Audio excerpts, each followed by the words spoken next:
እንዴት ከረማችሁ? በድጋሚ ተገናኝተናል። ይህ ክራይም ዞን ነው። በዛሬ ቆይታችን ህልሟ ስለተቋረጠው ሰላም ተስፋዬ እናወራለን። እጅግ አሳዛኝ ታሪክ ነው። አብራችን ቆዩ።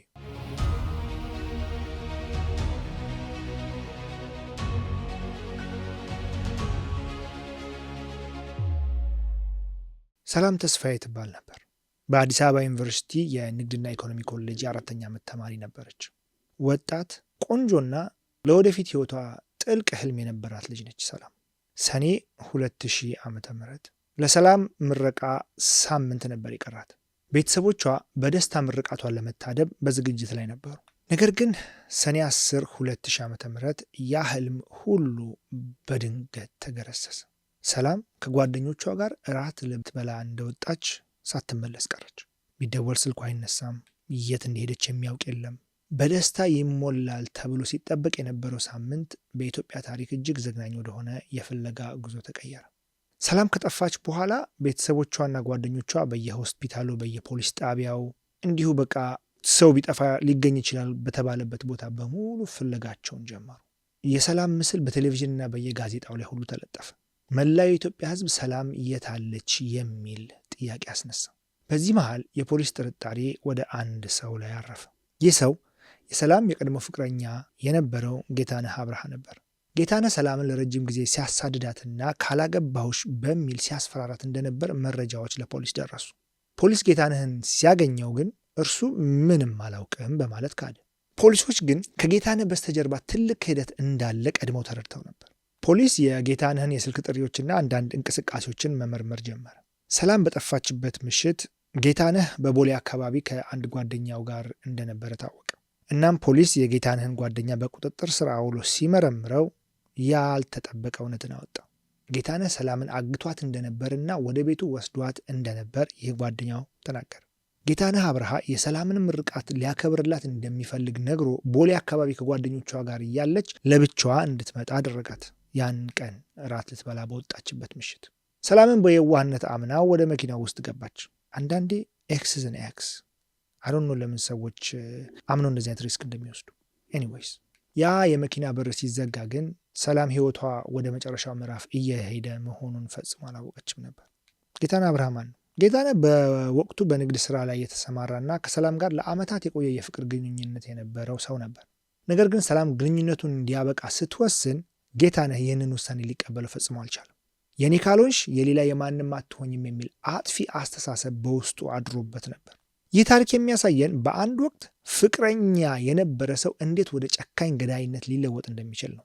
ጌታነህ ሰላምን ለመግደል ለወራት እቅድ ሲያወጣ እንደነበር በኋላ ላይ የተገኙ ማስረጃዎች አረጋግጠዋል። ሰላም ከጠፋች ከጥቂት ቀናት በኋላ መላው አዲስ አበባ በሚባል ደረጃ ሁሉም ጭንቀት ውስጥ ነበር። የቤተሰቦቿ ጭንቀት ደግሞ ፈጽሞ የሚነገር አልነበረም። ምናልባት ታግታ ይሆናል፣ በህይወት ትመለሳለች የሚል ተስፋ ነበራቸው። ነገር ግን ጌታነህ በምርመራ ወቅት የሚሰጣቸው ግራ የሚያጋቡ መልሶችና የፖሊስ ግኝቶች ተስፋውን እያጨለሙት መጡ። ሰኔ 13 2000 ዓመተ ምህረት ሰላም ከጠፋች 3 ቀናት ተቆጠሩ። አብዛኛው ይህንን ዜና የሰማ የአዲስ አበባ ህዝብ በጸሎትና በተስፋ እየጠበቀ ነበር። ፖሊስም ጌታነህ አብርሃም በጥብቅ እየመረመረው ነበር። በመጀመሪያ አላውቅም በማለት ሲክድ የነበረው ጌታነህ በመረጃዎች ሲወጠር በመጨረሻም እውነቱን መናገር ጀመረ። ጌታነህ ሰላምን የት እንደደበቃት ለፖሊስ ለመንገር ተስማማ።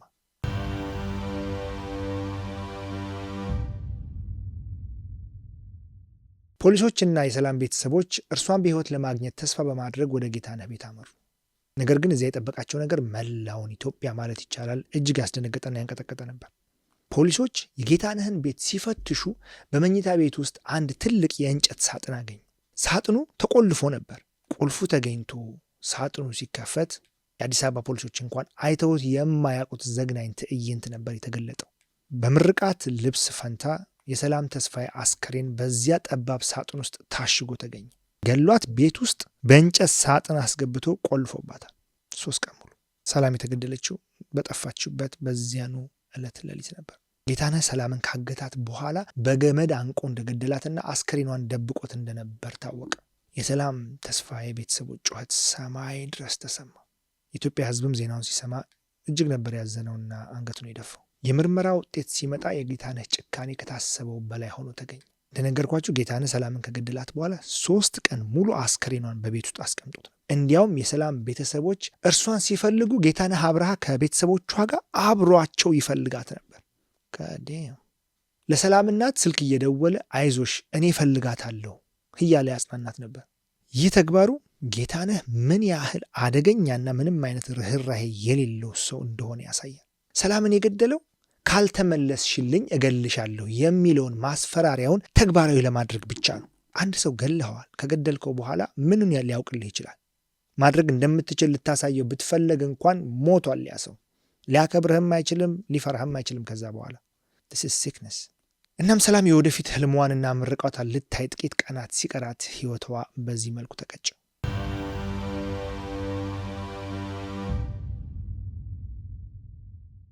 የሰላም አስከሬን መገኘቱ ሲሰማ አዲስ አበባ በለቅሶ ሐዘን ተቀመጠች።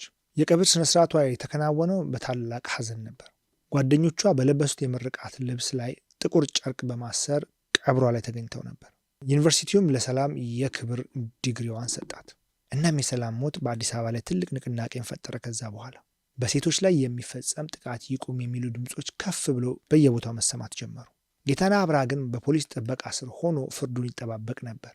ህዝቡ እንደተለመደው ጌታነህ ይሰጠን፣ ፍርዱን እኛ እንስጠው የሚል ድምፅ ማሰማት ጀመረ። ይህ ታሪክ የወንጀል ብቻ ሳይሆን የሀገር ቁስልም ነበር የሆነው። አሁን የቀረው አንድ ነገር ብቻ ነበር፣ ፍትህ። ጌታነህ አብርሃ ያን ሁሉ ጭካኔ ፈጽሞ እንዴት ሊቀጣ ይችላል? ይህ ጥያቄ የሁሉም ሰው አእምሮ ውስጥ የነበረ ጥያቄ ነው። ጌታነህ ግን ፍርድ ቤት ውስጥ የሚሰጣቸው መልሶች ሌላ ቁጣን የሚቀሰቅሱ ነበሩ። በመጨረሻም ሰላም ተስፋዬ ከተቀበረች በኋላ መላው ሀገር አይኑን ወደ ፍርድ ቤት አዞረ።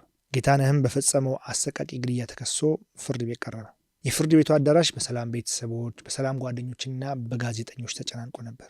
ጌታነህ በችሎቱ ላይ ሲቀርብ ምንም አይነት የጸጸት ስሜት አይታይበትም ነበር። የጌታነህ ጠበቆች ግድያው የታቀደ ሳይሆን በድንገት ቁጣ የተፈጸመ ነው በማለት ቅጣቱ እንዲቀልለት ሞክረው ነበር። አንዳንዴ ጥብቅና ቆሻሻ ስራ ነው በእውነት። አም ሶሪ ለጠበቆች፣ እውነቴን ነው የምልህ። የሆነ ሆኖ አቃቤ ሕግ ግን ያቀረባቸው ማስረጃዎች የገዛው ገመድ፣ አስከሬኑን ያሸገበት ሳጥንና ለቀናት አስከሬኑን ደብቆ መቆየቱ ወንጀሉን በደንብ የታቀደና ፕሪሜዲቴትድ የሆነ መሆኑን አረጋገጡ። በዚህ የፍርድ ሂደት ውስጥ እጅግ ልብ የሚነካው ትዕይንት የነበረው የሰላም ተስፋዬ እናት ያደረጉት የፍርድ ቤት ንግግር ነበር።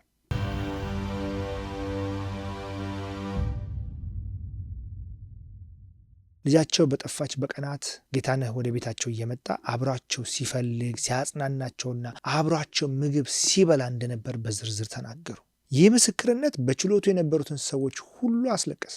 ጌታነህ የገደላትን ልጅ አስከሬን በሳጥኑ ውስጥ አሽጎ ከእናቷ ጋር ቁጭ ብሎ እናገኛታለን እያለ ማጽናናት የእርሱን የጭካኔ ጥግ ለዳኞች በግልጽ ያሳየ ነበር። ዳኞቹም ይህንን ድርጊቱን እንደ ከባድ የሞራል ዝቅጠትና ጭካኔ ነበር የተመለከቱት። ከረጅም ክርክር በኋላ በታህሳስ ወር 2001 ዓ.ም የመጨረሻው ብይን ተሰጠ። እናም ዳኛው ጌታነህን በአንደኛ ደረጃ የነፍስ ግድያ ወንጀል ጥፋተኛ መሆኑን አረጋገጡ። ግድያውም እጅግ ዘግናኝና በክህደት የታጀበ በመሆኑ ፍርድ ቤቱ የዕድሜ ልክ ጽኑ እስራትን አስተላለፈበት። ብዙዎች በእርግጥ የሞት ፍርድን ጠብቀው ነበር። የዕድሜ ልክ እስራቱን በወቅቱ የነበረውን ሕግና ሁኔታዎችን ተከትሎ የተሰጠ ከባድ ቅጣት ነበር። እናም ጌታነህ በቀሪ ዘመኑ ከሰው ተለይቶ በወህኒ ብቻውን እንዲበሰብስ ተፈረደበት። ውሳኔው ሲሰማ በችሎቱ ደስታ ባይኖርም ፍትህ በከፊልም ቢሆን ተገኝቷል የሚል ስሜት ሰፍኖ ነበር። ዛሬ ላይ ሰላም በአካል ብትለየንም ታሪኳ ግን በኢትዮጵያ ሴቶች መብት ላይ ትልቅ ለውጥን አምጥቷል። ይህ ታሪክ ኦብሰሲቭ ላቭ ወይም አጥፊ ፍቅር ምን ያህል አደገኛ እንደሆነ ግንዛቤን ፈጥሯል።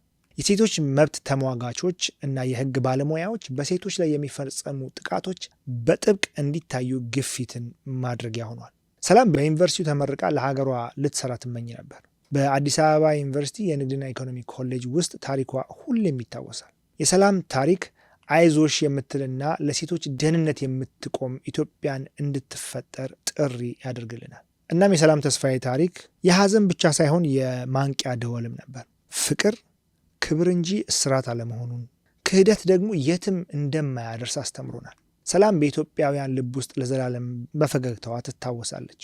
በዚህ እውነተኛና ልብ ሰባሪ ታሪክ ውስጥ አብራችሁኝ ስለነበራችሁ እጅግ አድርጌ አመሰግናለሁ።